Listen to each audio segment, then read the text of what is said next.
one of the biggest stories in Britain right now, although you won't see it discussed much on the BBC 6 o'clock news, and revelations over the weekend about a second Strictly Come Dancing professional being at the centre of allegations about physical bullying and abuse. Now, pro dancer Giovanni Panice has already left the show defending his innocence, and now his fellow pro, Graziano Di Prima, has been apparently fired. Dave, I know this isn't your usual milieu, so I'll try and sum it up for people. During the investigation into Panice, some BBC staffers apparently came forward to say they had seen some kind of an altercation between Di Prima and his celebrity partner, Zara McDermott. Apparently, there was some sort of a video which confirmed it, and bosses have seen it. They also spoke to Zara, who had not made a previous complaint. And they spoke to her only after they'd seen this video. But 48 hours after seeing that video, he was gone, replaced by former pro Aliash, whose last name I'm not going to try and pronounce because he's Slovenian. Dave, I think this isn't so much about Strictly Come Dancing, it's about a bigger problem, isn't it? Of people seeing something they think is wrong, and whether they're certain it's wrong or not, they're just too scared to speak up about it. And we get that in Parliament too, don't we? It's happened a lot there. Well, yeah, I mean, I think this is, it's a really depressing read, because obviously this feels like this is something that's been built up for a while. BBC bosses say themselves they weren't aware of it, but there were concerns among the sort of producers and staff that were working on the programme who saw this. I mean, it's, that's a horrendously bleak environment to be working in, and the fact that this sounds like it's something that had gone on for some time before it was raised and before proper action was taken. It does. It's been going 20 years, I think. God knows if this is something sort of habitual that the other pros may have think that's a normal way to train people as well. Perhaps I'm sure physical abuse is something which in a physical art, I suppose it is, like dancing. And we've heard allegations about ballet and gymnastics and lots of things, that abuse can be quite common in that kind of environment. And it's entirely possible that some of the pros who go through that programme had been abused themselves at some point during the process. But I think BBC bosses need to ask themselves why no one told them. It's not a case of, it's not saying. Well, this is the thing. I mean, this is, these are very serious allegations. I mean, these are, sort of punching, kicking, spitting, these are the kind of things. I mean, if this is if you do have people that feel that this is a safe space in order to behave in that manner, it does need, there does need to be a look at the culture of, how things work on that show and potentially others, to see why that's the case, why, sort of how widespread this kind of behaviour is. Yeah. And why, if no one came forward to bosses, why no one said it to the boss at any point? What have you done to those people that make them think they need to keep their mouth shut? What have you, even if it's inadvertently, what kind of atmosphere have you created? What do you think, everybody? Obviously, we don't know the strength really of these allegations or of the video. Both dancers have defended themselves to some extent. Panice has said that he definitely isn't responsible for anything. Di Prima has issued a statement saying he's very sum it up, saying he's sort of very sad about it all, not quite admitting blame, but also saying perhaps his passion for dance made him go too far, which is a hell of a way to describe allegations of punching and kicking, and saying he'll tell his story at some point in the future. I think I've heard that one before a few times. Zara apparently didn't tell anybody at the time that this happened. The allegations are, as we said, that she was kicked and spat at.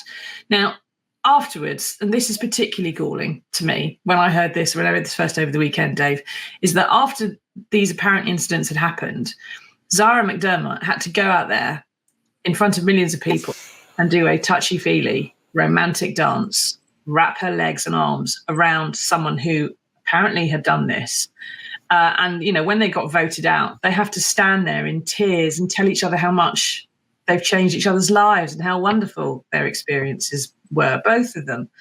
I know it's all glitter and showbiz. I know it's a sham, but that is not what the show, that just destroys the whole point of that show. And that's screwed up, isn't it, Dave? Well, yeah, absolutely. It's like you say, behind the facade, to know that there's that level of abuse and that level of unhappiness that goes into producing those kind of performances. Like you say, it does raise some serious questions, and it does ruin the perception the viewers are going to have of it. Yeah, all that happy, lovely kind of Christmas family viewing, and everyone apparently is having such a great time. Oh, I've learned to dance. It's wonderful. I'm going to dance for I've had a best friend for life. Oh, mate, grim, very grim.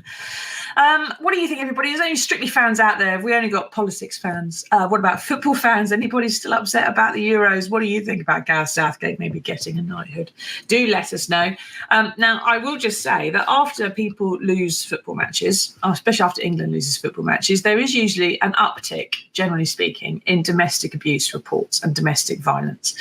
And so I just want to read out something which someone sent me on Twitter, a lady called Michelle, and she says, I live in a nice flat adjacent to a, quote marks, man who verbally and physically abuses his girlfriend. They have a tiny baby. I hear him shout at the baby when she cries. My Wi-Fi and phone name is now Abuse Helpline 0808 2000 247. Which is a genius move. She says, if nothing else, he knows we all know. And he's piped down since. Michelle, if you're listening, I think that's absolutely fantastic. And just keep an eye out for people, everybody. If you live near someone, if you have seen or witnessed something, do speak out. And make sure it's not something that just gets brushed under the carpet. Now, this is starting to look like quite a scandal at the BBC, isn't it, Dave? I mean, you've got two dancers on their biggest show. It's more than likely, perhaps at the size and the importance of this show to the broadcaster, the prestige of working for it, perhaps, has sort of somehow conspired to make people think, perhaps over a sustained period of time, try and keep their mouths shut about something they shouldn't have done. And we're seeing a lot of stuff in the news today about the King's Speech and the stuff that Labour government's going to do to change Britain and make it better and all the rest of it.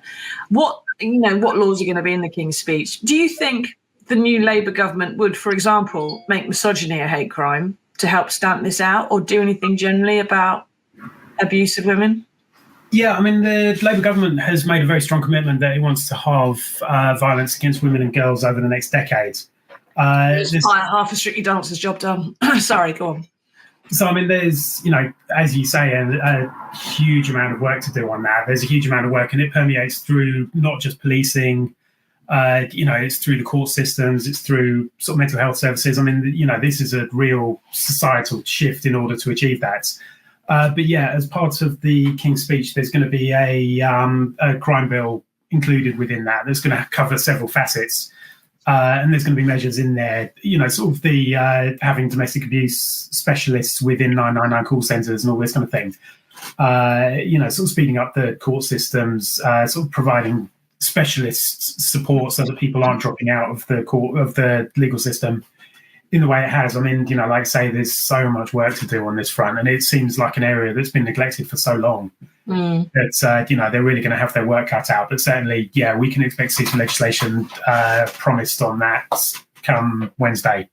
Well, hopefully misogyny is going to make it onto the statute books as a hate crime at some point in this parliament, because I do believe that's one of the things, like at the base, you can, for example, as we've seen it with racism and homophobia and other things, you can make something an offence. You can make it illegal to go and kill someone. But if you have someone who has, for example, had a pattern of behaviour over years of hatred towards a particular part of society, whether because they're black or because they're gay or something, then you can see it building up to the point they go and kill someone as a result of that fixation they have. If you make it a hate crime at day one, then when they commit their first offence, see, you can catch them, you can stop it, and you can make it quite clear to them that that's bad. It maybe doesn't escalate to that point. So rather than catching every domestic abuser, it would be nice if they didn't do it to start with. Yeah, well, this is it. I mean, Labour have certainly committed to, this being something they looked at. And certainly Angela Rayner gave a speech some time ago where she said that this was going to be one of the things that Labour does. And like you say, it's such an important thing that needs to be addressed. So creating that legal framework in order to try and tackle this type of behaviour. Yeah. We'll have to see how things pan out, won't we?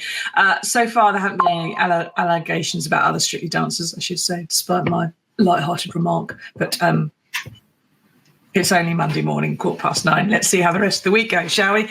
And Gary on Twitter says he's already changed his Wi-Fi name. Well done, Gary.